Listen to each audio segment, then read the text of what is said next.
to the Women in AppSec panel. And I'll just be running errands and running around with the mic, so I'll leave it over to our Fiona, our moderator, to introduce everybody.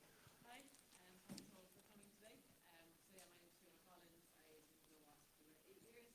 I was a member managing the chapter in Dublin during the set up a new chapter down in Cork. So we're 9 months old, and so far it's going well. And I also work as a security engineer in Qualcomm. The Women in AppSec initiative was started, I think, at AppSecEU in 2011.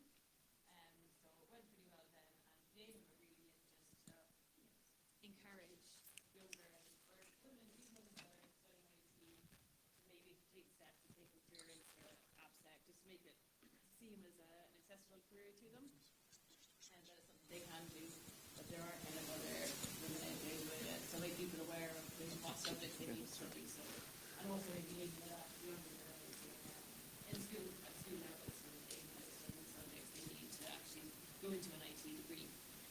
But yeah, so any aim, or even people in AppSec that want to kind of boost their career, so it's just to kind of, for women, just kind of help them see AppSec as a viable career. So with that, so I'll introduce the panelists. So we've got Tobias, who everyone probably knows, I'm sure, is the global chair of OWASP. Yes, so yeah, I agree, and yeah, and we totally. Yeah, so I'll just do a quick introduction to do it, yeah.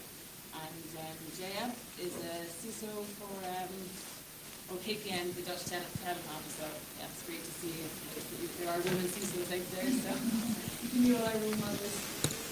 And then Melanie, so she's a business professor for the and then CEO and co-founder of the and then this is Dhillon, then he's the founder and CEO of the Happy Box, and we organize the conference. So this is getting women more visibility at conferences and the like. So I suppose we'll open it up to the floor first. Is there any questions out there that anyone has? G'day, I'm Andrew Vanisok, one of the board members, so I have an interest. One of the things that we do have is the concept where people are really struggling with equality of opportunity as well as equality of outcomes. How do you reconcile those two things with folks who really just think, well, we give everyone the ability to apply, therefore that's all that's necessary? Because obviously there's still a huge disparity in the total number of people who present at conferences and participate in organisations such as OWASP. So does anyone? Well, you know, we were saying outside that it's funny that we get to do this. Melanie and I were saying, it's funny that we get to do this panel. That's great. But both of us are equally equipped to do the keynotes. So how come we're not doing the keynotes? Yeah. And I don't think there's like a lack of women leaders that we can look to. I mean, at Hackathon last year we did an all-women keynote thing. So there's clearly a lot of women, strong women leaders that you can look to, that you can call upon to come and deliver a keynote talk. And we were not really short of content in that sense. There's also a lot of researchers that are doing really cool stuff. Katie Masuris obviously comes to mind, but Joanna Rutkowska, blue pill, red pill stuff, hypervisor things, that's really deep tech stuff, right? So if you're looking for high quality content, I don't think it's difficult to find women researchers who can deliver that kind of presentations. One of the things that we were trying to do, One of the things we were trying to do was have a discussion about how we can encourage more women to actually apply, because when you don't have the women applying in the first place, it's actually really tricky, because I've asked people to actually apply, and whether they do or not is up to them, but I would certainly like to see a greater breadth of diversity at our conferences. But I understand what you're trying to say. So one of the things that I've done is I've joined a Facebook group that has helped out at RSA, and I'm trying to adopt some of those things, but we also need, as an organisation, to help.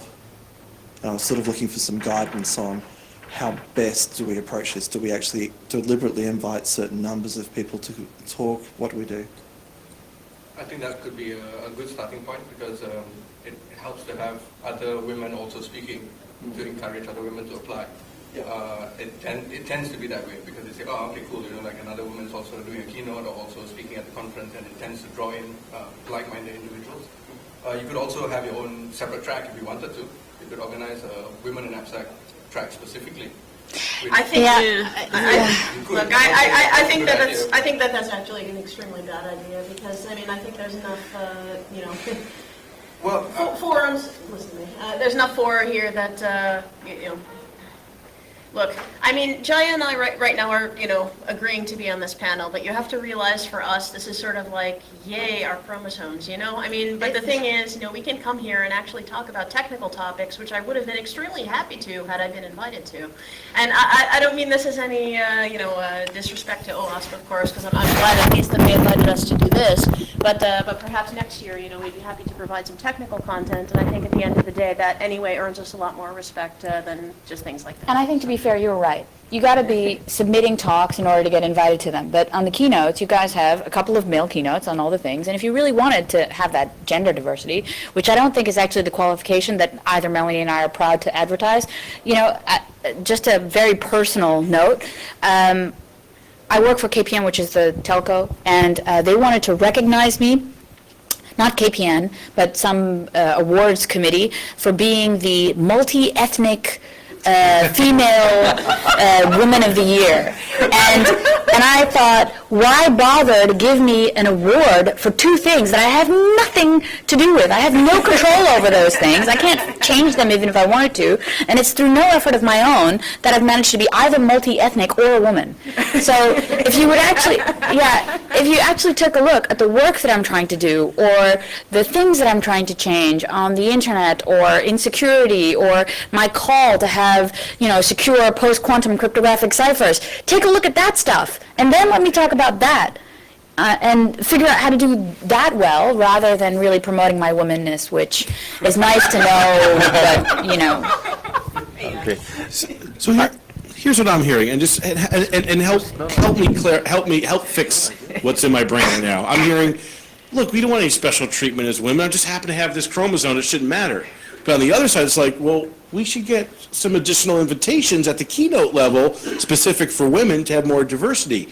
So, here's the question: at what point do we as IT professionals just need to treat women like any ordinary people with respect, and the fact that they're women should not matter at all? And at what point should we be giving special opportunities for women because of the very male-centric industry we have in IT right now? Where's the balance there? Is that a fair question? Look, I didn't say give me a keynote because I'm female. I said give me a keynote because I'm going to provide technical content. I've done it before. I've been invited before, mostly for reasons like the research that I was doing, and I would like to hope and think that my femaleness had very little to do with that. So. We invited keynotes that we thought that we knew, or that were in our community, Sure. All right. The community people that were known and were invited. It Okay. wasn't because they were men, it was just Sure. people that were known. Okay, well, let's talk about people that were known. I did the opening keynote at the NCSC 1 conference this year, and I had the best panel because I had the most amazing people. But at the GCCS conference this year, I would consider myself in that bucket known. I wasn't invited. And, I did the opening keynote after the whatchamacallit, the Staatssecretaris, the new dude. And in international conferences as well, I've been speaking in black, so it's just I think that there's a generic preference, like there's a sort of knee-jerk reaction to not necessarily try to, if there is a woman there, that it's less the exception than the rule. And it's not based on the quality of their content, but the tendency that you tend to take the guy sometimes more seriously. I don't mean you, but in general. May I speak to this just a moment? So I think there's two things. One is like, why did the conference team select the keynotes as they did? I was not part of that selection team, but to some degree I think Jim is right. This is like people who were already speakers at an OWASP conference before, so they went through this before, they have done this somewhere else before, and then they got at some point invited as a keynote speaker, or people who are really known within this community. So yes, you were a keynote speaker, and yes, I have no doubt that you can give great keynotes. The question is, did the selection team know you? And maybe they didn't know you. And I mean, that may be very well their fault. But we are all human beings. We only know so many people. So I will definitely, I would have loved to have you as a keynote speaker, okay? And I would definitely recommend that, but it's not my selection criteria. It's not my choice.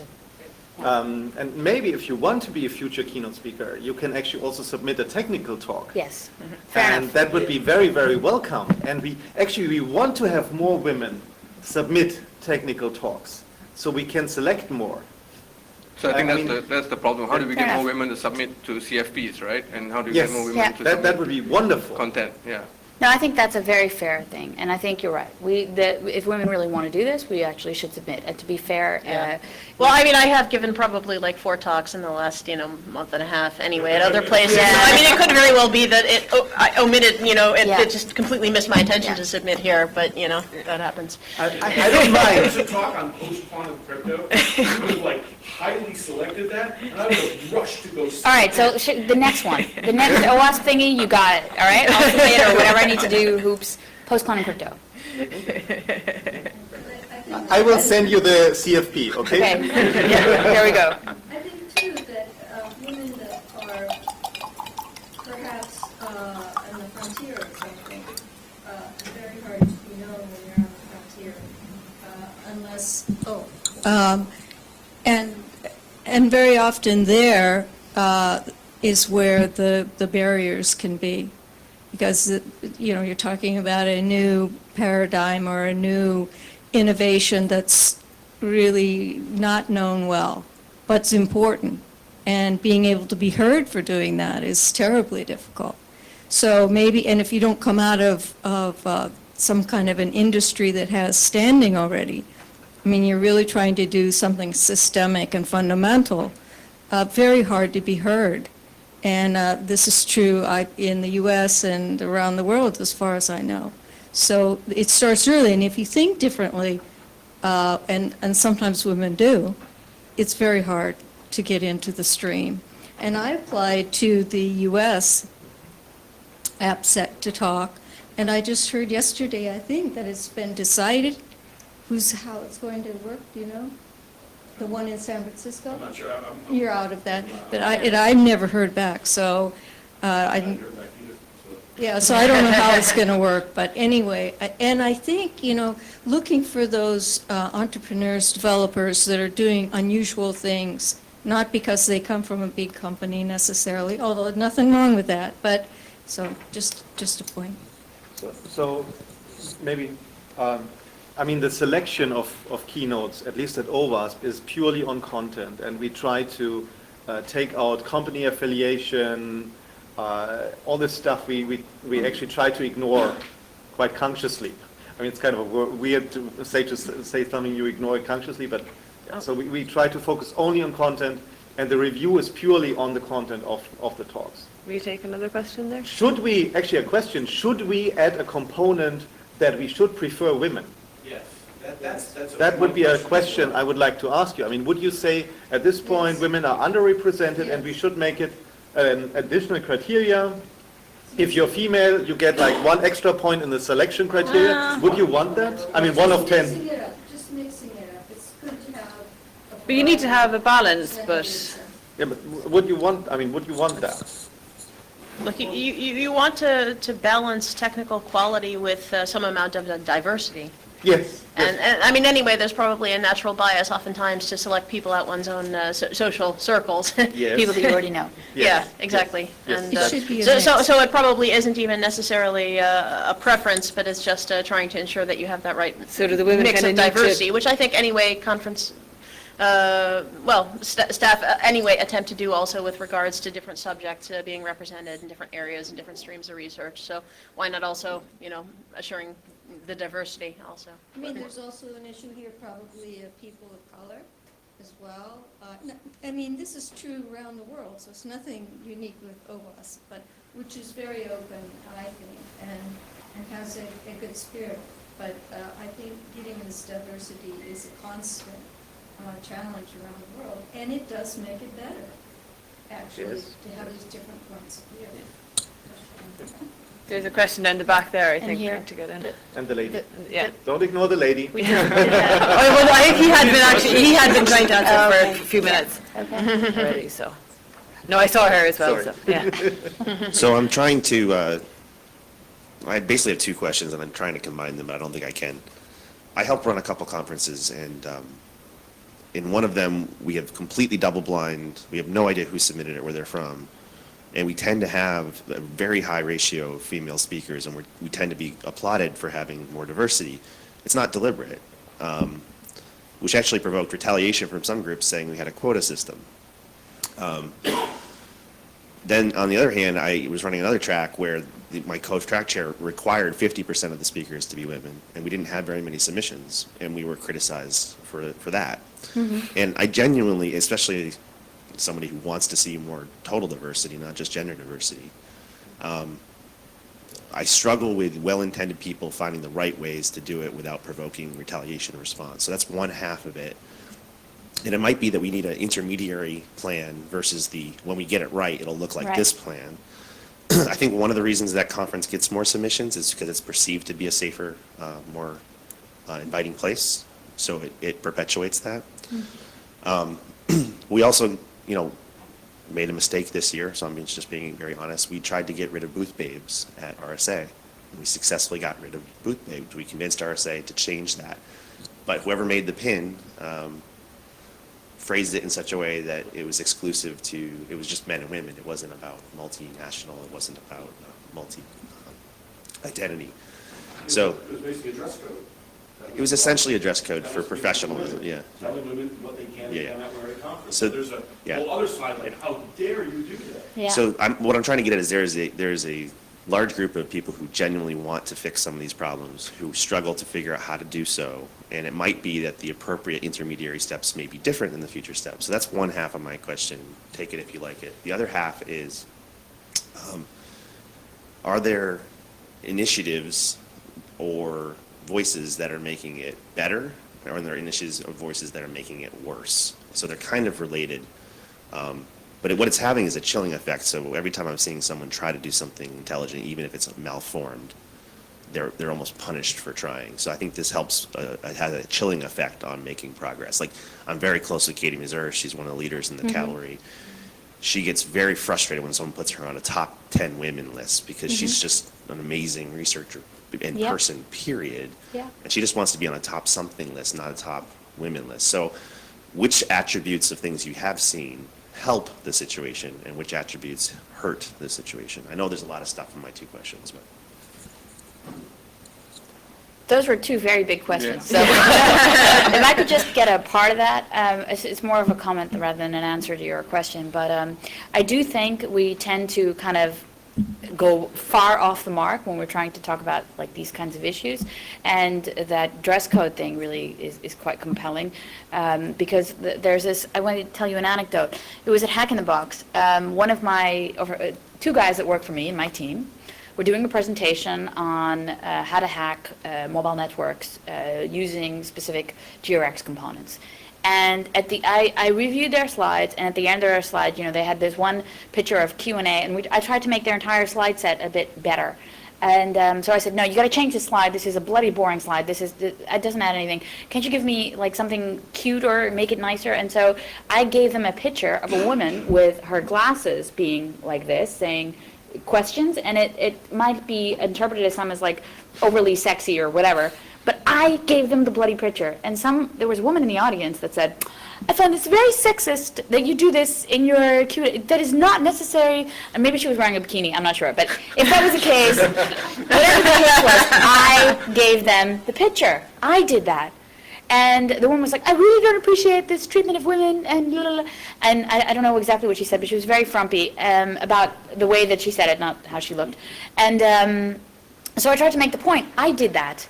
I think it's also kind of disrespectful to assume that women don't have the common sense or the decision-making power to decide what they wear, when and which context they can put in, whatever. So that dressmaking, I'm going all over the place and rambling, but my point is that kind of dress code thing evokes the same response in me as that woman who dares to judge one slide on a perfectly valid deck because there was a girl in it.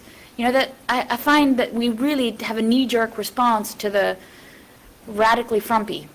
I think that leads to a much bigger question. As a man, I need things really clearly spelled out for me. And I think the question for a lot of us is, where does the role of sensuality and sexuality between men and women in conference and work environments, what are the proper rules of play there?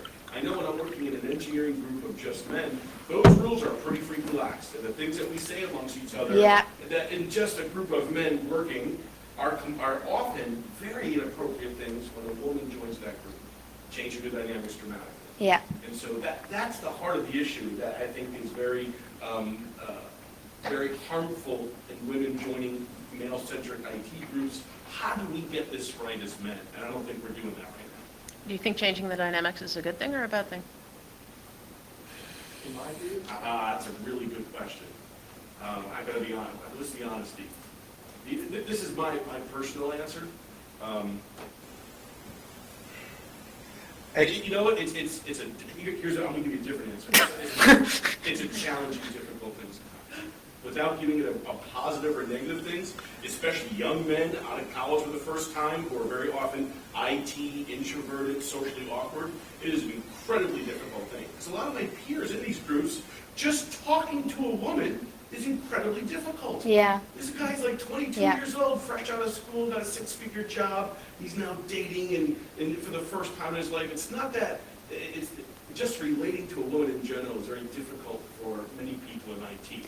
So what kind of rules of play can we establish to help us as men? Yeah. To be fair, though, it's funny you say that about the 18-year-old, because what I find is that you started with the sexual/sensual stuff. That the dirty joke part, if that requires only one thing, a sense of humor, and it doesn't require a gender change in order to appreciate a good dirty joke. That's just, you know, and of course there are some things that will always be inappropriate regardless of whether it's between men or between women, and those lines, they're very easily crossed. What I find more offensive, believe it or not, is when I was interviewed and someone said, how do you do this job with 3 kids? And I think, how do you do this job with 3 kids? I find those things sexist and offensive rather than some kid out of university who's making actually a very nice, valid, dirty joke that even I can laugh at. And that sense of humor, I don't think we should dare to lose it with our... Yeah, but I can also recall one time when I had an interview and the interviewer had asked me something about being hooked up with their pen testers. So you know, these things sometimes happen. So. Do you hook up with your pen testers? What he's saying is are incredibly strong executives who have rolled with other male executives for a great deal of your career. There's a lot of women in my experience who strongly disagree with that. That these little jokes make them feel not part of the group, make them feel embarrassed. They're also young women fresh out of college, also new to the topic of relating to men in this way. So this cocktail of a male-centric, socially awkward group with also young women, also potentially socially awkward, becomes a mix that leads to huge amounts of abrasion and challenges in the workplace. It's just hard. Sorry? I'm sorry to interrupt, but it's the same thing for the guys. I'm from a classical, very conservative family. I've been raised a certain way, like if I was from the South actually. So I do live there. It was awkward to get a sense of humor and get into bad jokes, because I wasn't taught, it wasn't natural for me to understand them. And indeed, kind of group of men making jokes about girls, about sex or whatever. At first I was like, oh, shoot, I think that's maybe. To be fair, I think there's a difference between a funny, dirty joke and something that's female unfriendly. There is and that line is equally offensive. I agree with you completely. That's equally egregious to men who find that also not done. Like how do so. Yeah. My private space, but some men like to go there and go naked and after the football, after the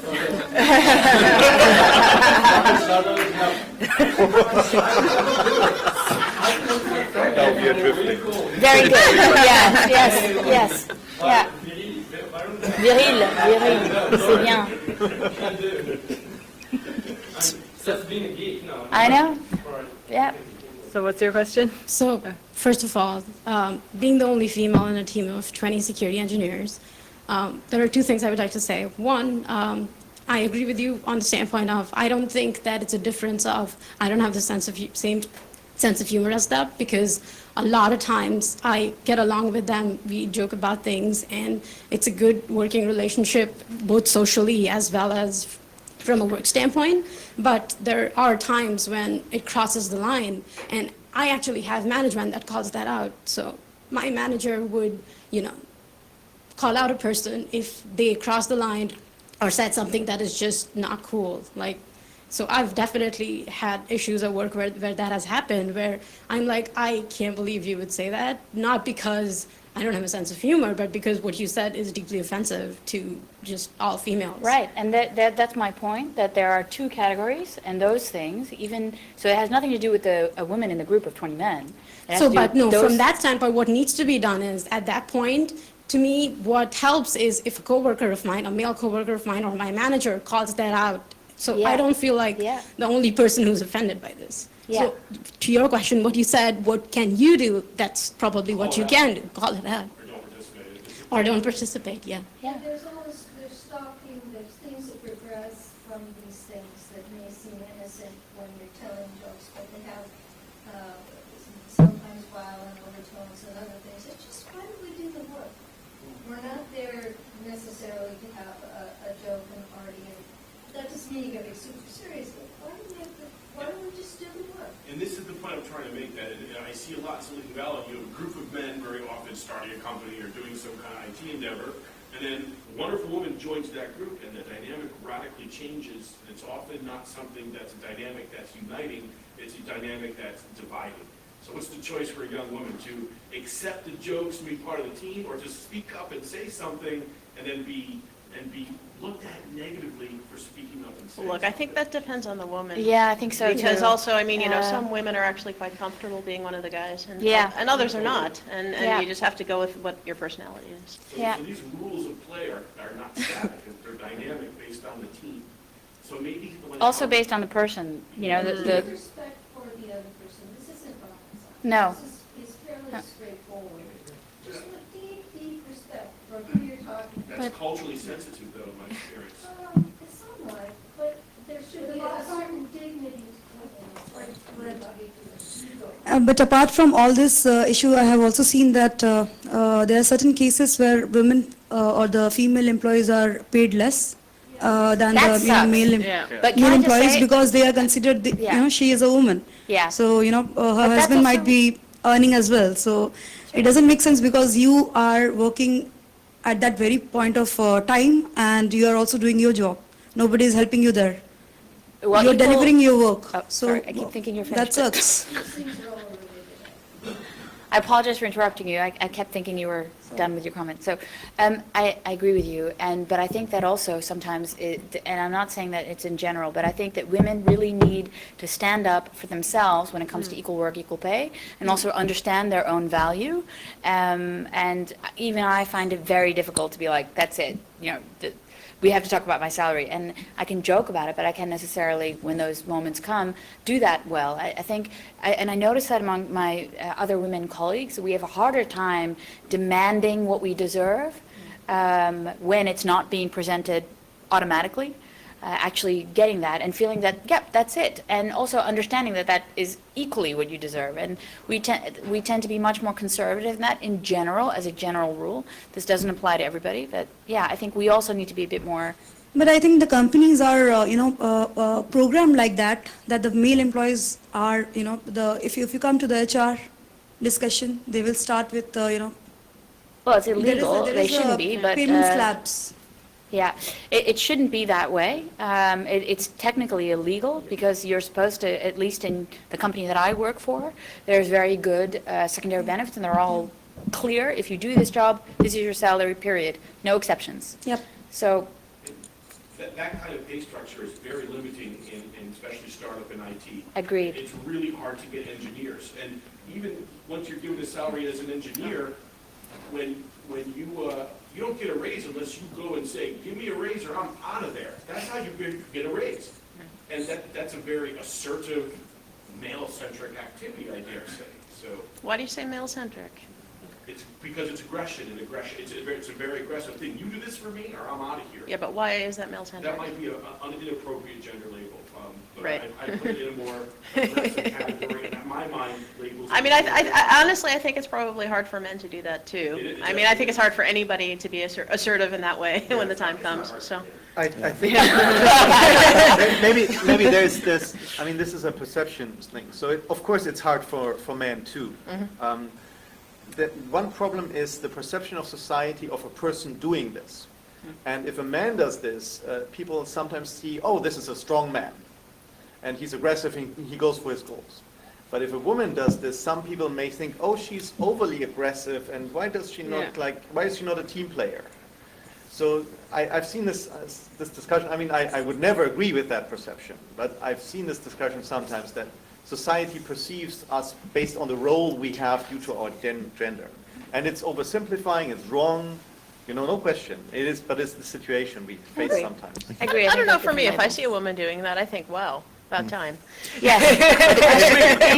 But the question is, how do men perceive that woman who's being like, yeah. One of the things that I was just going to talk about, Josh's comment way long ago, and then I'll come back to this pay issue.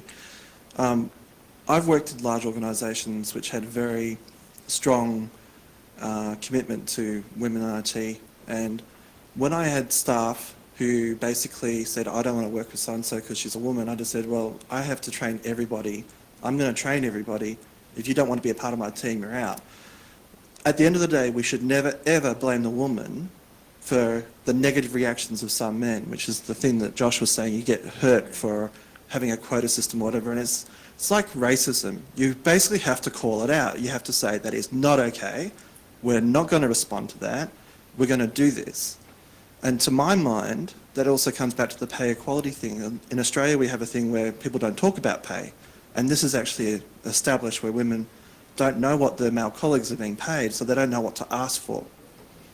So I know that as a manager, we paid everybody the same sort of levels of 2.5% bonuses every year or whatever, but the pay base was different. And to my mind, that's something that needs to change. People need to talk openly about what they get paid so that there is no hidden differential. Because over time, that pay difference, someone at a senior level might be $50,000 worth off a year for the same work, and that's not okay. That doesn't fit capitalism. I disagree with you strongly on that. That does not work in the U.S. It does not work in Silicon Valley. That does not work in corporate America, where we're highly competing for other engineers. You'll have two engineers doing the same job, and one's making 6 figures more. Wow. Sorry. But sometimes the company's policy cannot reveal your salary to others. So that is something which is confidential. Not in Silicon Valley, not in corporate America, no way. Well, not if you're working for the same team, but I don't know how much my coworkers make. Yes.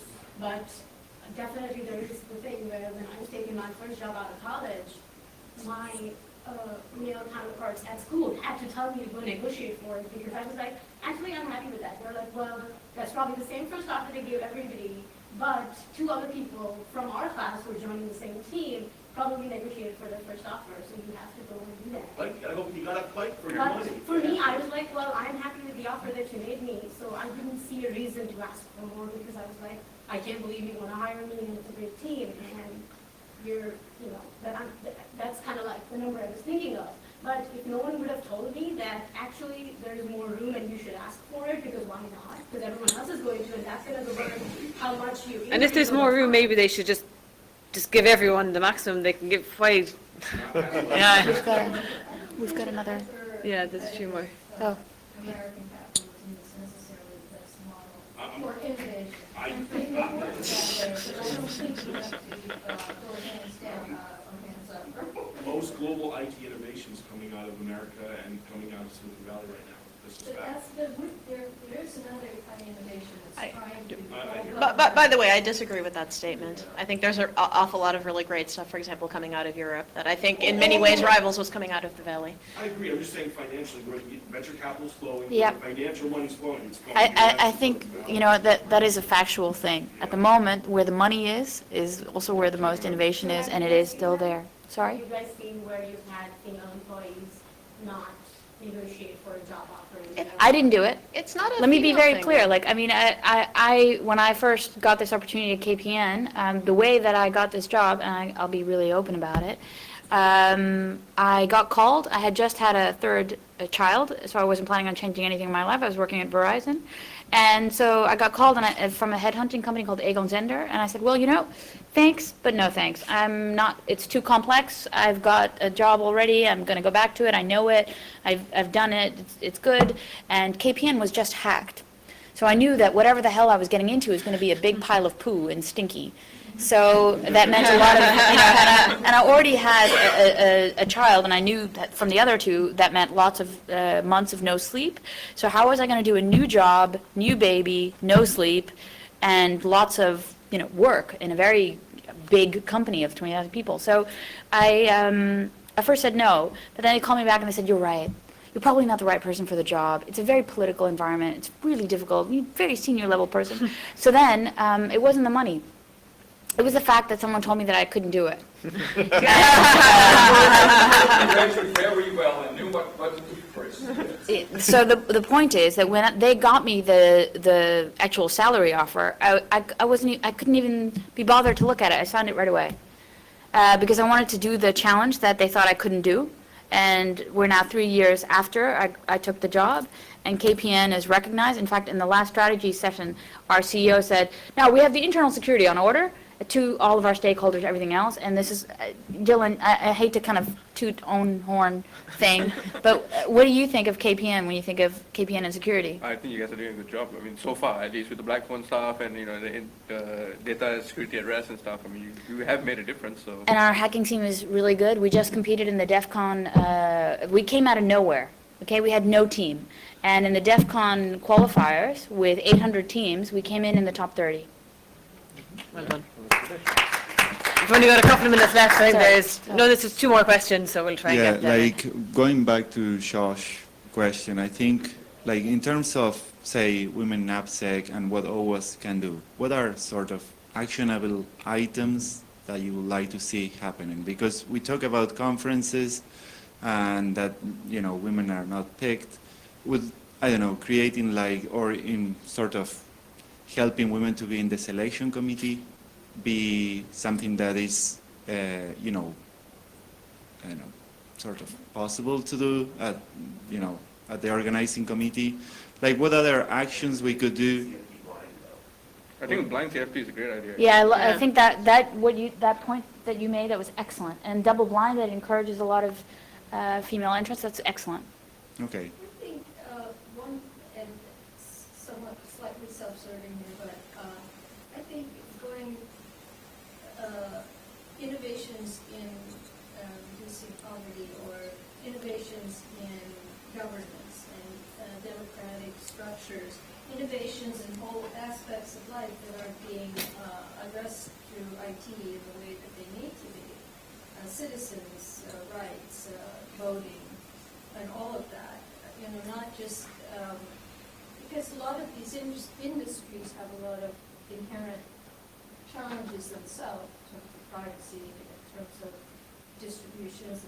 There are a number of them. So I think going out of the comfort zone is also important, that there are meaningful, well-paying, maybe not as high, but well-paying work in these other areas, and there's a lot of innovation.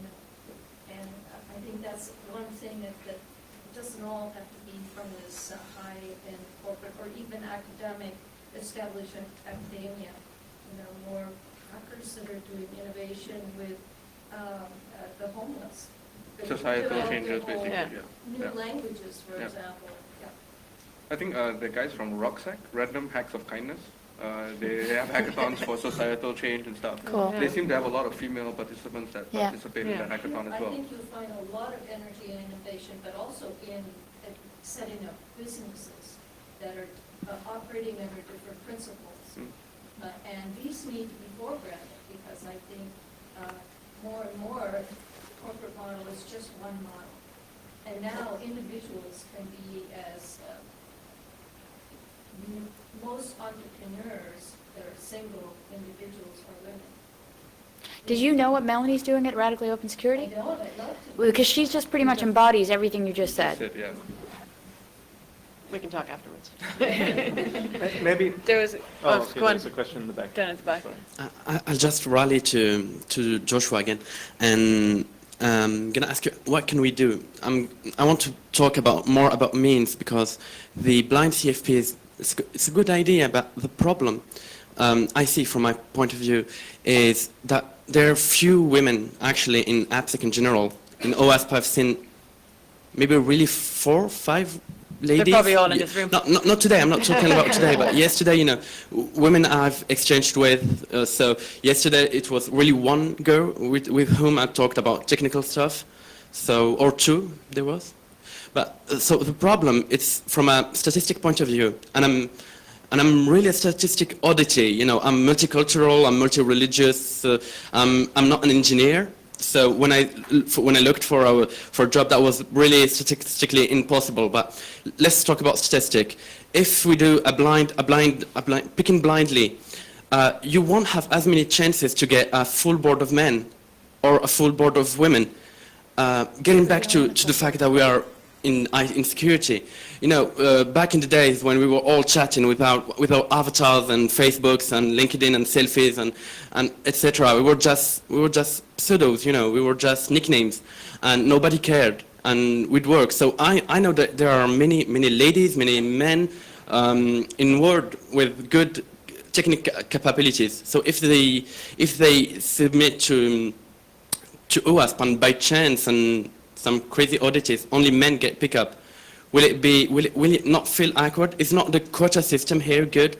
Is not the fact that regulating what Joshua talked about maybe good in this point? And I'm not telling you to regulate only women dresses, but like we do in France, for religion purposes, we regulate everything, every religion. We don't want to see any, but that's maybe the bad part. So I think I don't think people caught that nuance. The nice thing about double blind is it's totally fair based on merit. You have to pick females for that particular conference. The downside is unless there's submissions, you're really not changing the overall ratio. Yeah. So, Is that RSA that you're referring to? no, it wasn't. RSA is a very complicated one. This is a much smaller conference. But if in the blind one you had a lot more women actually talking, does that show that there probably is a bias towards men? Subconscious or whatever, but... But I think we need to answer the question because we're running out of time. Yeah, actually, if I may ask, one thing is who we select, but what can we do to get more submission and more engagement from women in the community to come to OWASP and so we can actually also then select them? One thing is I think they need to be involved in the community first. If we don't get so many, and if we could increase the pie, the number of people, then we can also have more diversity in the community. I think it's So what do you think can we do to make that? I think it's outreach, actually. It's actually Yeah. making a point to actually go and find them, It's not impossible. You just have to make it a point to actually go and reach out to them and make them aware that you're looking for content as well, and why don't they come and speak? Because they're working on X, Y, and Z, which you find interesting. Yeah. That's usually what we do in the end. We have a CFP selection process, but to get people to submit, we actually go and invite people to submit. Oh, we do that too. Yeah, so But maybe we need more outreach then, to get But more women to submit. You know right? what you did when you had the all women keynote, yeah. keynotes? That was actually brilliant, because I've never seen so many women just walking around a conference. And I think it's a 2-track solution. I think you need a temporary solution that you're going to do the first X amount of time until you have reached some sort of normalcy. And then once you've had that normalcy, then the fully double blind is the only thing that's really fair. When it comes to it, it should be a meritocracy. We should be looking at quality and not gender. Yeah. So, yeah, There could be bias in the subject matter itself, so of course. ultimate. But the subject matter is going to be relevant to the conference, Yeah. so.